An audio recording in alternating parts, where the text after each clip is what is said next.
வாழ்வோம் வாழ்விப்போம். இது இறை வாக்கு. இறைவனிடமிருந்து தன் அடியார்களுக்கு வழங்க பெறும் அருளமுதம். ஒன்றாம் அருளமுதம். வாசம். வாக்கு ஒன்று. நான் உங்கள் மத்தியில் வாசம் செய்கிறேன். அன்பு கண்களை கொண்டு என்னை தரிசியுங்கள். ஆரவாரத்தை அப்புறப்படுத்தினால் மட்டுமே நீங்கள் அமைதியை ஸ்பரிசிக்க முடியும். வாழ்வோம் வாழ்விப்போம். இறைவன் ஞானவெளி மெய்பிரான் ஞான சித்தர் அருளிய கால் தடம் நூலிலிருந்து தலைப்பு மரம். மரம் மனிதனுக்கு விட்டு செல்லும் கால் தடம். அவன் ஆயுளுக்கும் தேவையானது மரத்தை பார்த்து மனிதன் கற்றுக்கொள்ள வேண்டியது ஒன்று இரண்டல்ல, ஒட்டுமொத்த வாழ்க்கையையே கற்றுக்கொள்ள வேண்டி இருக்கிறது. மனித பிறப்பில் இருக்கிற கட்டுப்பாடே மனித பிறவிக்கு அடுத்து உடனே மனித பிறவி வழங்கப்படுவதில்லை. காரணம், மனித பிறவியில் மனிதன் கண்டிப்பாக தன் முழு கடமையை செய்துவிடுவான் என்று சொல்வதற்கில்லை.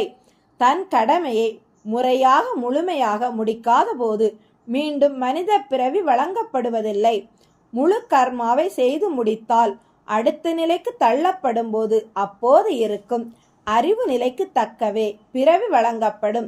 அது நிச்சயம் ஆறறிவை விட கீழ்நிலையாகவே இருக்கும். ஏனெனில் ஆறறிவுக்குள்ள வாய்ப்பு வழங்கப்பட்டு இப்போதுதான் முடிக்கப்பட்டுள்ளதால் மீதுமுள்ள கர்மாப்படி உள்ள கர்ம அறிவிற்கு தக்க உள்ள பிறவியே கிடைக்கும்.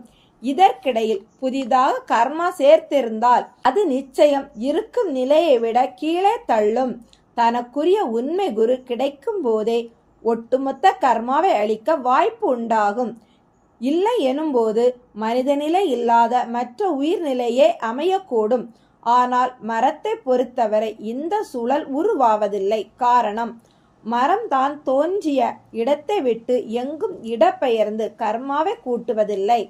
நின்ற நிலையிலே இருக்கிற கர்மாவை கழிக்க மட்டும் செய்து வாழ்வை முடிக்கிறது என்ற நிலையில் முழுக்க இறை நம்பிக்கையிலே தன் காலத்தை தள்ளுகிறதே தவிர ஆசையில் வேண்டுதலோ இறை நம்பிக்கையின்மையோ மரம் செய்வதே இல்லை.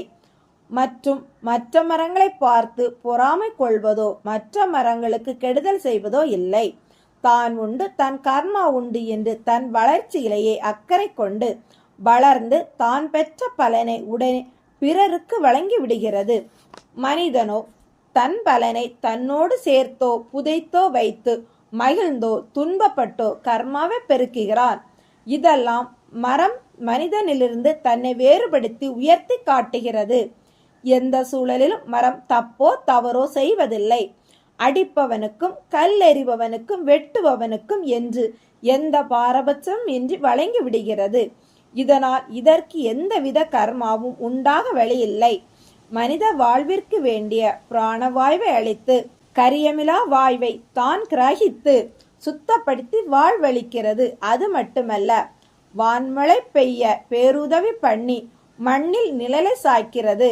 மனிதனுக்கு மட்டுமல்ல, மிருகங்களுக்கும் கூட உணவளிக்கிறது. மருந்து மூலிகைகளாகவும் உதவுகின்றது.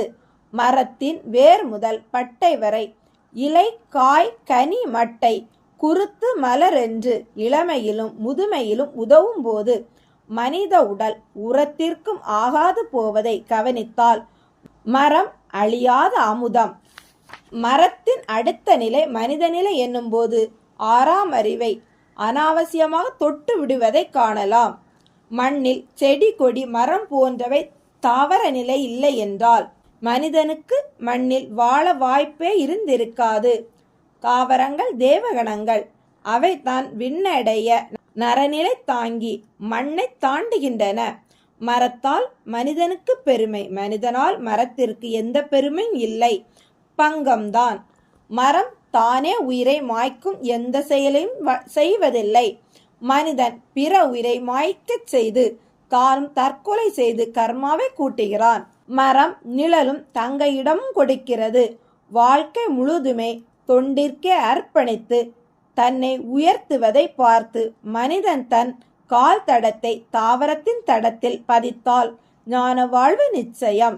வாழ்வோம் வாழ்விப்போம்.